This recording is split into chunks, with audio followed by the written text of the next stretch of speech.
السلام علیکم۔ اس وقت حاضر ہے ایک دل خراش واقعے کی روداد۔ بریکنگ نیوز ہے یہ، اور وہ یہ ہے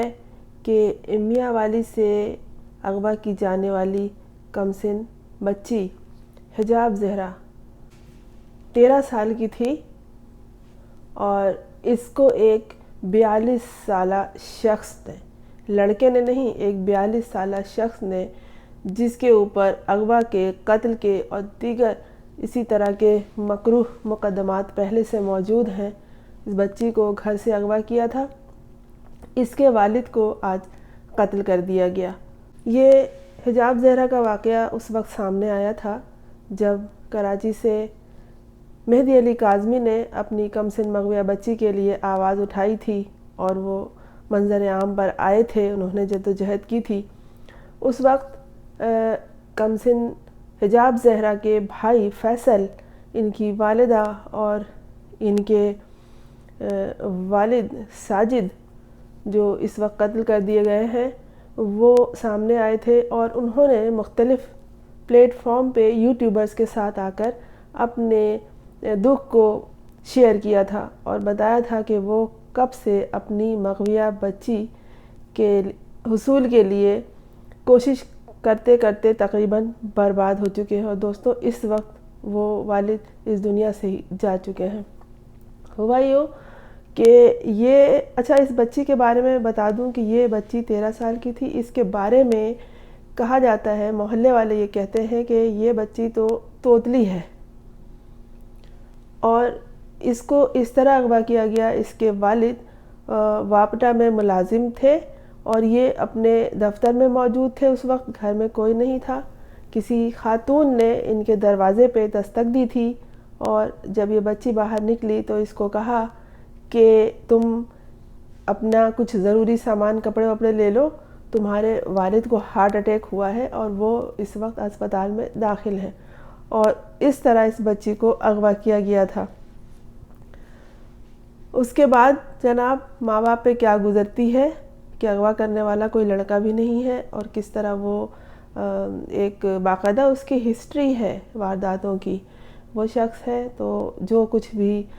والدین سے ہو سکا انہوں نے اپنی اس کمسن بچی کے حصول کے لیے کیا، لیکن ممکن نہ ہو سکا، اور بہت جلد ان کے سامنے جو کہ ہوتا ہے ایک نکاح نامہ بھیج دیا گیا، اور عدالت میں بچی سے یہ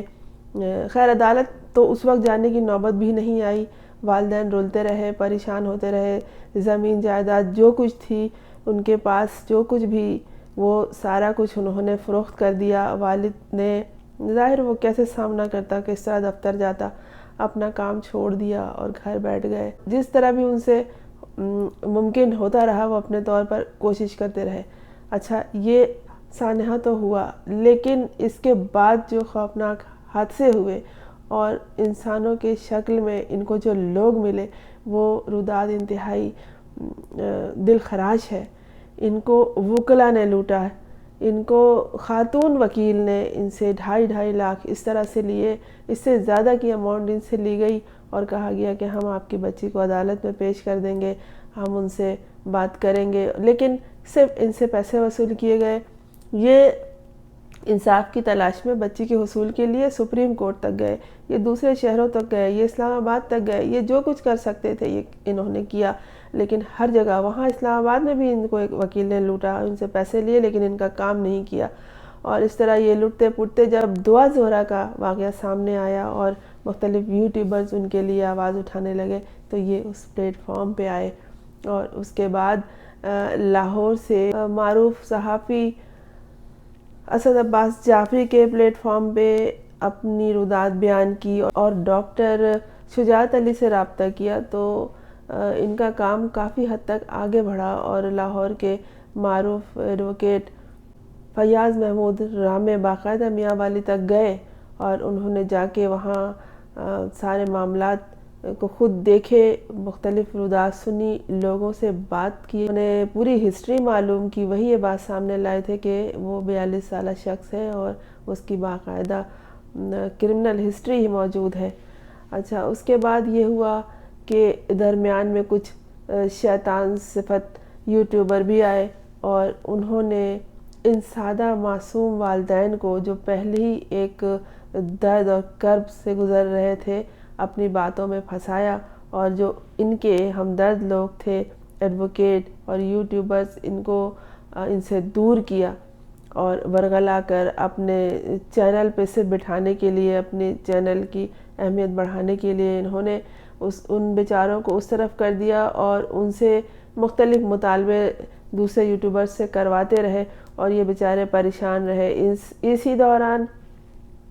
ہانی بھی گھر آ گئی، اور اسی دوران دعا زہرا کاظمی بھی آ گئی اور دیگر بچیاں بھی آ گئی، لیکن ان کی بچی نہیں آ سکی۔ اس کی وجہ یہ تھی کہ وہاں پر ایک بہت بڑا کرمنل بڈھا موجود تھا۔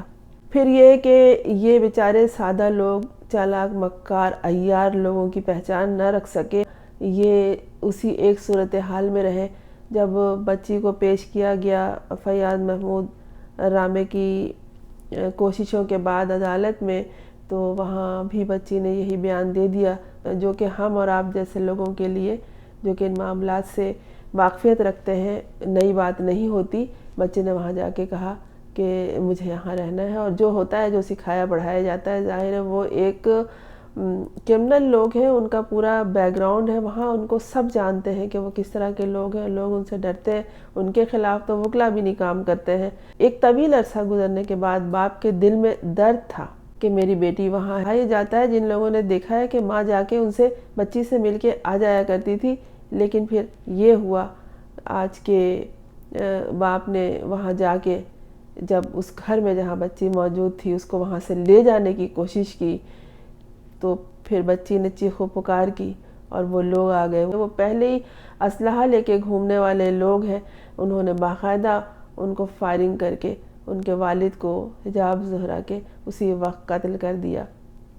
وہ ایک باپ ختم ہو چکا تھا جب ننھی بیٹیاں جسے وہ اپنے سینے پہ سلایا کرتے تھے اس طرح اچانک اغوا کر لی جائیں،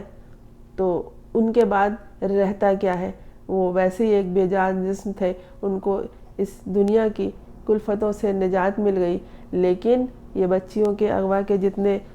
واقعات ہوئے ہیں ان میں یہ سب سے خوفناک، سب سے تکلیف دہ، سب سے بھیانک سانحہ ہے، جس میں ایک باپ اپنے طور پر پہلے تو اس نے قانونی طریقہ اختیار کیا جو اس سے ہو سکا، لیکن ہر جگہ ہر قدم پہ اس باپ کو شیطان صفت لوگ ملے اور انہوں نے اسے لوٹا، جتنا کوئی لوٹ سکتا تھا اسے لوٹا، اور یہ اتنے سادہ لوگ تھے کہ یہ اچھے اور برے کی پہچان نہ کر سکے۔ جس نے انہیں زبانی کلامی ورغلایا یہ ان کی باتوں میں آ گئے، اب ان کے لیے یہی راستہ رہ گیا تھا ان کے مطابق کہ وہ اپنی بچی کو خود وہاں سے گھسیٹ کے لے آئے۔ جب انہوں نے ایسا کیا